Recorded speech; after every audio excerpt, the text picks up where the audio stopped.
Se instaló audiencia de casación en el caso Sobornos. Es una audiencia extraordinaria antes de ejecutar la sentencia de 8 años de prisión en contra del expresidente Rafael Correa y otros condenados. Decenas de agricultores cerraron por más de una hora 2 vías de la provincia del Guayas. Los manifestantes rechazan el acuerdo ministerial que fija el precio del arroz entre 29 y 31 dólares. Se aprobó el decreto ejecutivo que cobrará de forma anticipada el impuesto a la renta a los contribuyentes de más de 5 millones de dólares en ventas durante el 2019. Empresarios rechazan la medida.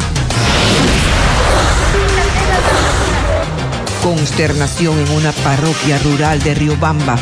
2 niñas murieron ahogadas tras caer en un reservorio de agua.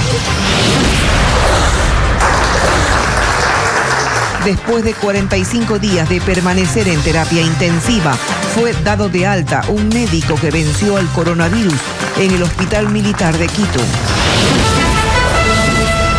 Las noticias en Televistazo con Tania Tinoco y Denise Molina.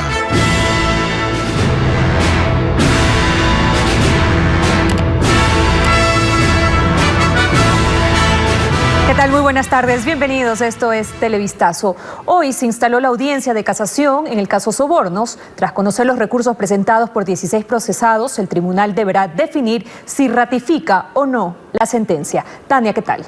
¿Qué tal, Denise? Amigos, buenas tardes. En las manos de 3 jueces nacionales está el futuro de Rafael Correa, 9 exfuncionarios y 10 empresarios. Paul Romero está en el norte de Quito, en los exteriores de la Corte. Paul, ¿cuál es el panorama a esta hora? ¿Qué tal, Tania? Gracias. Buenas tardes. Bueno, de mucha expectativa aquí en los exteriores de la Corte Nacional de Justicia. A las 10 de la mañana con 30 minutos se instaló en este caso la audiencia de apelación de casación, rectifico, respecto al tema del caso Sobornos 2012-2016. El tribunal, integrado por el conjuez Javier de la Cadena, ponente, Milton Ávila y José Layedra, y empezaron el proceso, la diligencia aquí en la Corte Nacional de Justicia. Los abogados de los sentenciados por el caso Sobornos, algunos de ellos llegaron hasta este lugar, hasta la Corte Nacional de Justicia, otros lo hicieron de forma telemática. Y además también llegaron hasta los exteriores de la Corte simpatizantes tanto del expresidente de la República, Rafael Correa, como también personas que apoyan en cambio el proceso judicial, la acusación fiscal, entre otros detalles. Pero al respecto les vamos a presentar el siguiente video respecto a la instalación de la audiencia de casación. A los exteriores de la Corte Nacional de Justicia llegó un grupo de personas con banderas, pancartas, bubucelas, antes de la instalación de la audiencia de casación del caso Sobornos 2012-2016. Una de las primeras en llegar a la Corte fue la fiscal del Estado, Diana Salazar, quien acusó en este caso al expresidente Rafael Correa de liderar una estructura criminal desde Carondelet junto al exvicepresidente Jorge Glass, 8 exfuncionarios de su gobierno y 10 empresarios, en total 20. El 27 de abril, el Tribunal Penal de la Corte le sentenció a 8 años de prisión como autores mediatos por instigación del delito de cohecho. El 21 de julio, un segundo tribunal negó la apelación y ratificó la sentencia. El Tribunal de Casación admitió a 15 de los 20 condenados el recurso de última instancia. Sin embargo, este miércoles aceptó el de Laura Terán, exfuncionaria de la Presidencia de la República. Que se haga justicia con la única persona que efectivamente no participó con conocimiento en los hechos estos que se dieron en el caso Sobornos. A la audiencia en la Corte acudieron varios abogados de los sentenciados. María del Mar Gallegos es abogada de Alexis Mera, exsecretario jurídico de la Presidencia. El recurso de casación es un último recurso dentro de la instancia ecuatoriana, pero estoy segura que ese no va a ser el último recurso. Nosotros vamos a ir a Cortes Interamericanas de Derechos Humanos por todas las injusticias procesales que se han hecho dentro de este caso. También acudió la defensa del ex vicepresidente Jorge Glass, quien está preso en la cárcel de La Tacunga por otro caso de corrupción. Creemos que la Corte Nacional de Justicia debe casar la sentencia, revocando la sentencia venida en grado. El Tribunal de Apelación otorgó 10 minutos a cada abogado para que sustente la casación. Se prevé que la audiencia dure algunos días. Ahí parte de lo que ocurrió en el transcurso de esta mañana, pero recordemos en este caso que la casación se trata del último recurso. En caso que el Tribunal de la Corte Nacional de Justicia rechace los recursos, los 16 procesos que se han presentado en el transcurso de estos últimos días, los 16 recursos de casación, la sentencia quedará ejecutoriada, es decir, quienes fueron condenados a prisión, como el expresidente Rafael Correa, a 8 años, el ex vicepresidente Jorge Glass, 8 de los exfuncionarios del correísmo y 10 empresarios tendrán que cumplir la sentencia. Este es el informe, compañeros. Buenas tardes. Gracias, Paul, por la información. Estaremos pendientes de lo que ocurra. Desde el Consejo Electoral se propone ampliar el horario de la jornada de sufragio del próximo 7 de febrero en las elecciones presidenciales. El objetivo es reducir las aglomeraciones y así evitar contagios en los recintos electorales. Alex Ceballos con el informe. El temor es que los recintos electorales se conviertan en un punto de contagio en las próximas elecciones presidenciales de asambleístas y de parlamentarios andinos de 2021.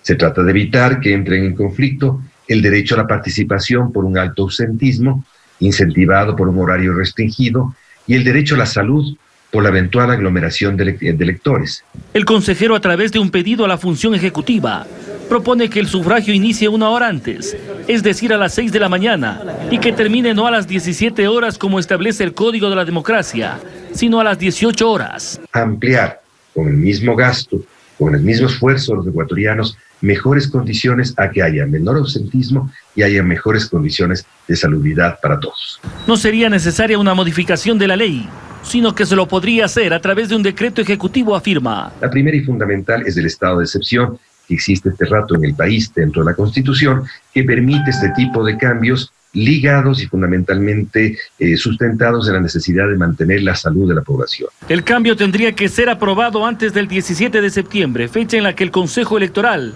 tiene previsto realizar la convocatoria oficial de las elecciones. Todo esto para que pueda entrar en la planificación y el presupuesto. Mientras tanto, en el Consejo Nacional Electoral continúa el trabajo. Hasta la medianoche de este jueves vence el plazo para que los movimientos políticos confirmen sus alianzas. Hasta hoy el Consejo ha recibido oficialmente la confirmación de 2 alianzas, la del Partido Social Cristiano y Creo. La segunda es del Partido Socialista con el Movimiento Concertación. El aspirante a la presidencia de la República, Isidro Romero, hizo un llamado esta mañana a no confiar en la palabra de los políticos. Según Romero, el país lo que necesita es un empresario en el poder para que reactive la economía del país y genere fuentes de trabajo. Lenin Artieda nos informa. Mira, pienso que el tiempo de los políticos ya pasó, dice Isidro Romero Carbo. El empresario y dirigente deportivo cuenta que desde el sector privado se tiene una visión más clara de lo que necesita el país. Debemos dar un paso a la gente nueva como empresarios que han hecho una historia en el país. No solamente lo he hecho yo, hay muchísimos y magníficos empresarios en el Ecuador que tengan la oportunidad de poder llevar adelante un programa real, verídico y ansioso para convertir el Ecuador en uno de los países más ricos de América. Y él, que también fue político porque fue legislador, denosta de lo que ha sido y de lo que quiere volver a ser. Afirma que no hay como creer en las promesas que un político hace, pero que él es distinto. Que todos son mentiras, son falsedades. No saben los políticos, yo estoy seguro, que no saben distinguir una mata de cacao a una mata de banano. El Ecuador es el país más rico agrícola de América. ¿Y por qué no podemos convertir al Ecuador en una despensa de América y un granero del mundo? Tenemos todo para hacerlo. Y que no va a ser alianza con ninguna organización, que su alianza será con la gente, que hay que limpiar la corrupción del país a cualquier costo y para la recuperación económica habla de apuntar a 5 frentes, pero si uno lo suma, en realidad son 7. Solamente prender las 5 máquinas productivas que tiene este país: la agricultura, la pesca, la industria, la construcción, el petróleo, la minería y el turismo. Ustedes prenden estas 5 máquinas y usted va a ver cómo va a generar riqueza en este país. Que quiere cambiar el modelo, dice, y pasar de ser acreedores a receptores de inversión extranjera que, según Romero, hace rato que casi no llegan al país porque las decisiones que se toman, asegura, no atraen, sino que espantan.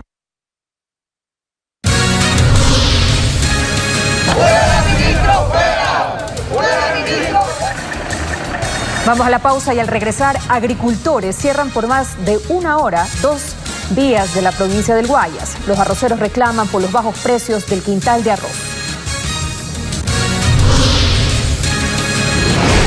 También se aprobó el decreto ejecutivo que cobrará de forma anticipada el impuesto a la renta para los contribuyentes de más de $5 millones en ventas durante el año 2019.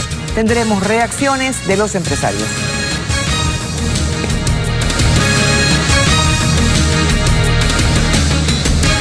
Seguimos informando, varios grupos del sector arrocero cerraron las carreteras de Guayas que conectan con el cantón Daule. Una medida para protestar contra un acuerdo ministerial que fija el precio del arroz en $29 y $31. Diego Cuenca nos informa que la paralización duró más de una hora y provocó tráfico en la vía Guayaquil-Machala. ¡Fuera, ministro! ¡Fuera! Son arroceros de los pueblos montubios agropecuarios que la mañana de ese jueves cerraron un tramo de la carretera a la altura del puente Bypass 3, en la vía que conecta Guayaquil con Machala. Ahí, con carteles en mano, rechazaron el acuerdo ministerial que fija el precio mínimo del saco de arroz en $29 el grano corto y $31 el grano largo. El precio mínimo de sustentación establecido el año pasado era $35,50 y $33. Resulta que ahora aprovecharon la pandemia para bajarlo mediante un acuerdo ministerial 048 que estamos pidiendo que se derogue el precio a $31 y a $29. Incluso ese precio injusto, incluso eso no lo están cumpliendo. El cierre de la carretera provocó largas filas de los vehículos que transitaban por esa zona, mientras la policía buscaba dialogar con los arroceros para que desalojaran la vía, pero se resistían a salir porque decían que están quebrados, exigiendo que el gobierno los atienda de inmediato. Hoy, cuando quiero rehabilitarme, de nuevo voy a quebrar. Le pido al presidente de la República que me escuche. Los arroceros también bloquearon otras carreteras de Guayas que conectan con la vía al cantón Daule. Ahí pidieron créditos bancarios para reactivar su producción. Mientras los campesinos en pandemia no paramos de llevar el producto a las mesas de las grandes ciudades, en agradecimiento le bajan los precios a los arroceros. Por su parte, Robert Córdoba, subsecretario del Ministerio de Agricultura, rechazó la protesta porque dice que los arroceros ahora viven el mejor momento comercial con los precios en el mercado. Pero hoy decir estoy perdiendo si vendo el arroz a $30, eso es una mentira. El costo de producción anda en alrededor de $21, es decir, alguien está ganándose $9 por quintal. Y entonces uno tiene que ya empezar a interpretar qué actores están participando en esas manifestaciones. El sector arrocero espera dialogar con las autoridades de gobierno para llegar a un acuerdo en el precio de sus productos.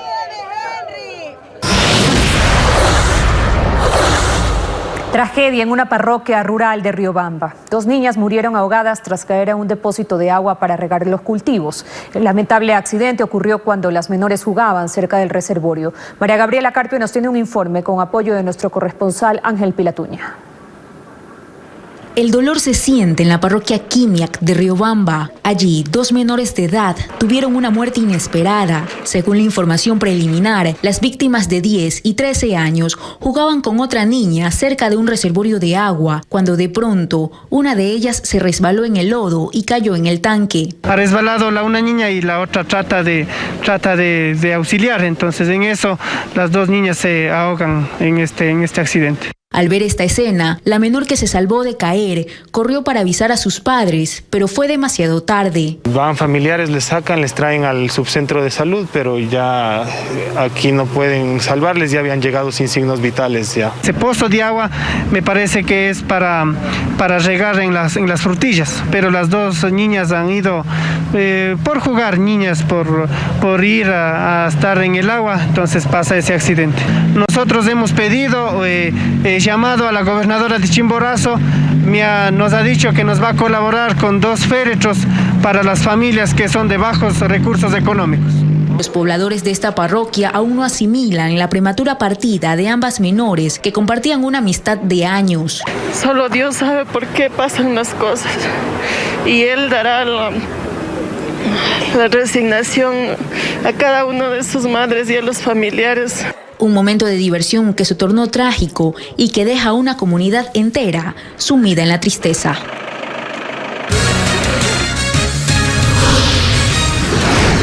Más adelante en Televistazo, un médico militar recibió un homenaje especial tras superar el COVID-19. Tendremos su historia.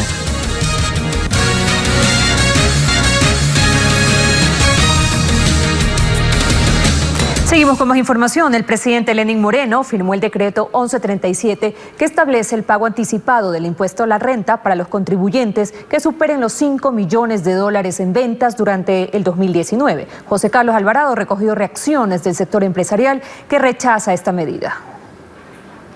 La pandemia de COVID-19 sacudió la economía nacional y ahora el gobierno busca a las empresas para cubrir los gastos.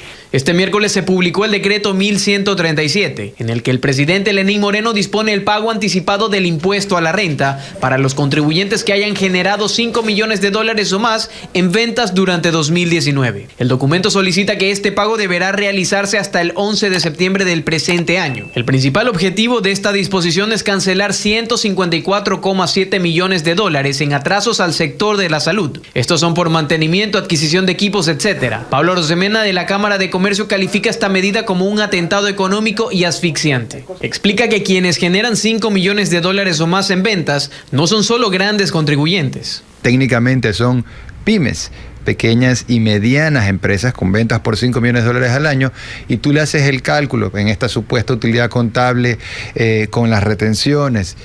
Es un impuesto enorme el que les toca anticipar. Según el decreto, son 1.068 contribuyentes que deberán cumplir con este anticipo. El monto a recaudar sería de 296,3 millones de dólares. Para Diego Malo, presidente de la Cámara de Industrias de Cuenca, la pandemia ha dejado un flujo inestable para las empresas y este anticipo no ayuda a levantar al sector. Aún la caja de las empresas, de las compañías, está extremadamente frágil y medidas como estas van a afectar mucho más. No todas las empresas están en capacidad de poder realizar estos anticipos. La Cámara de Comercio de Guayaquil analiza el impacto de esta medida y no descarta ir a la Corte Constitucional para solicitar la anulación del decreto.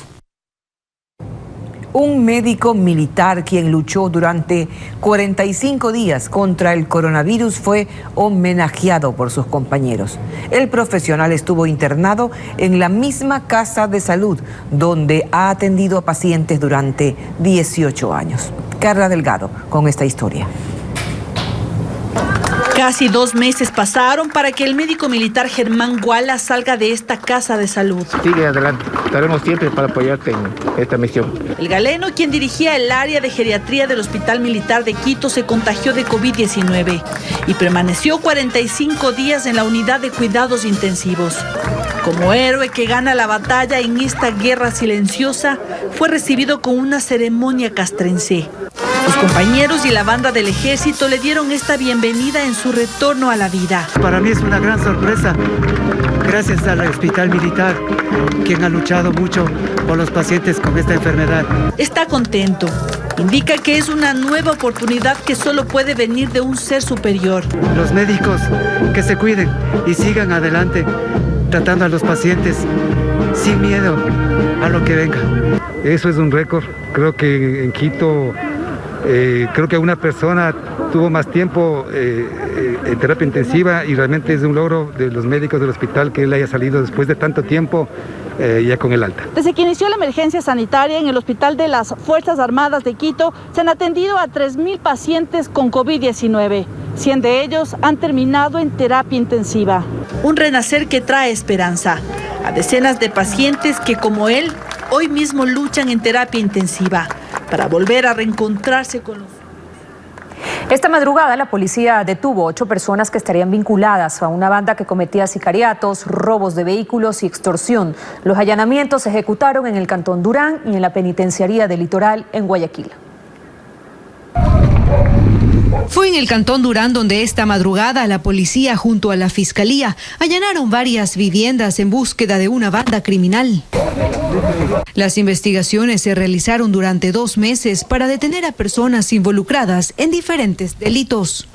Relacionados con una organización dedicada al robo de vehículos, de extorsión y también a las muertes violentas. Bueno, los elementos de convicción pues nos han determinado durante todo este tiempo de la investigación ciertas relaciones de varios de los sujetos que están siendo detenidos en este momento, con la participación de varios robos a vehículos de taxistas informales en esta localidad.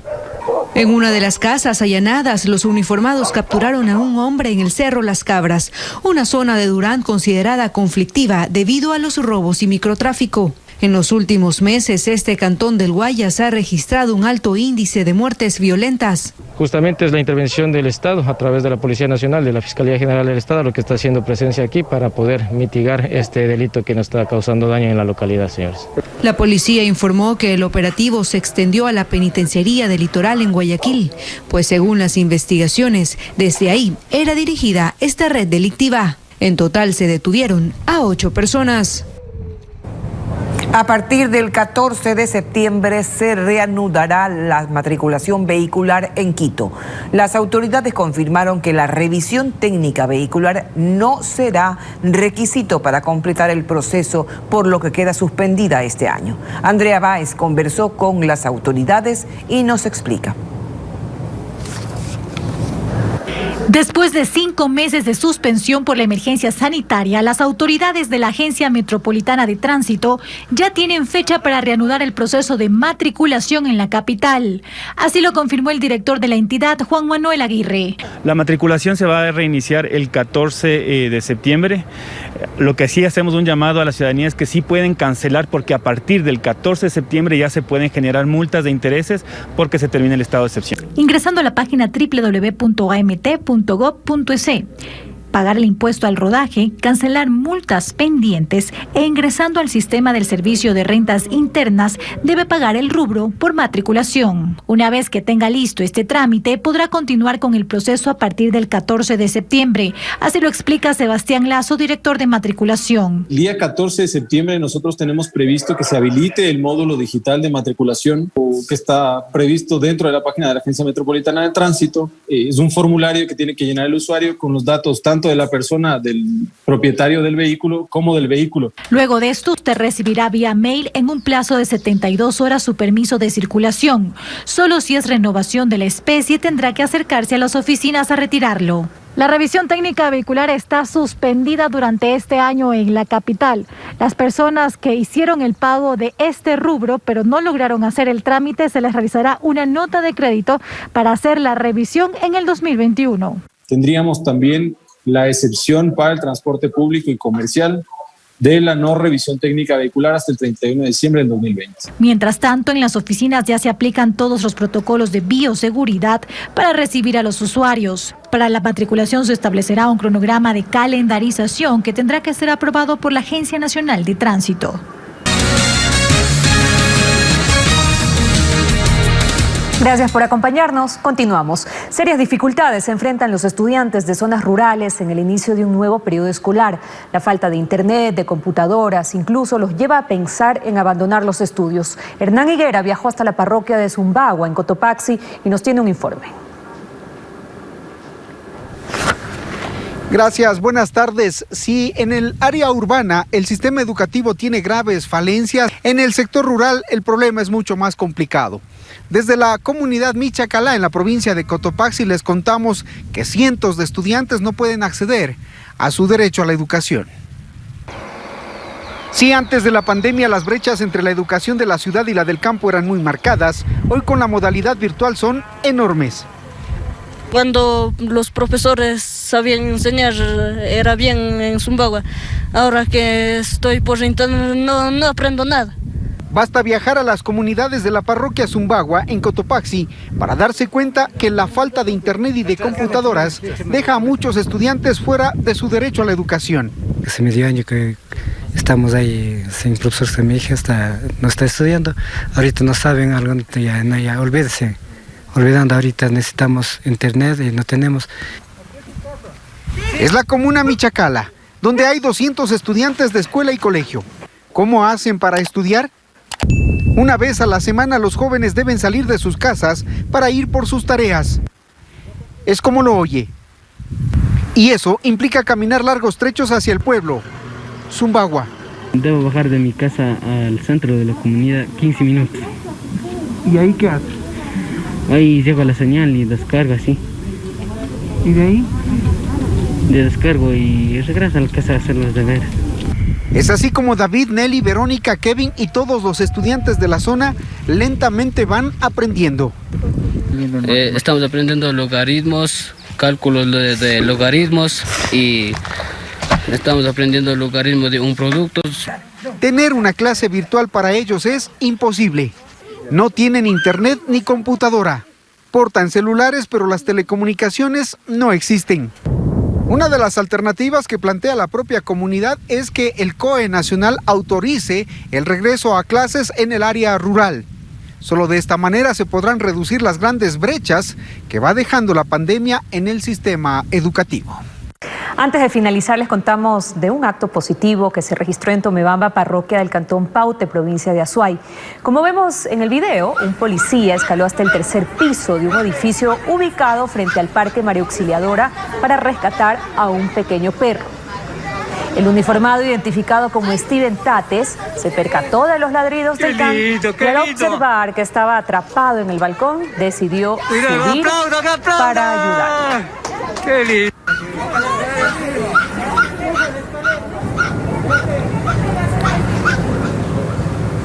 Esa es nuestra Policía Nacional. Gracias por acompañarnos. Un abrazo. Denise. Estamos despidiendo así, Tania. Más noticias en Televistazo de las 19 horas. Que tengan una buena tarde.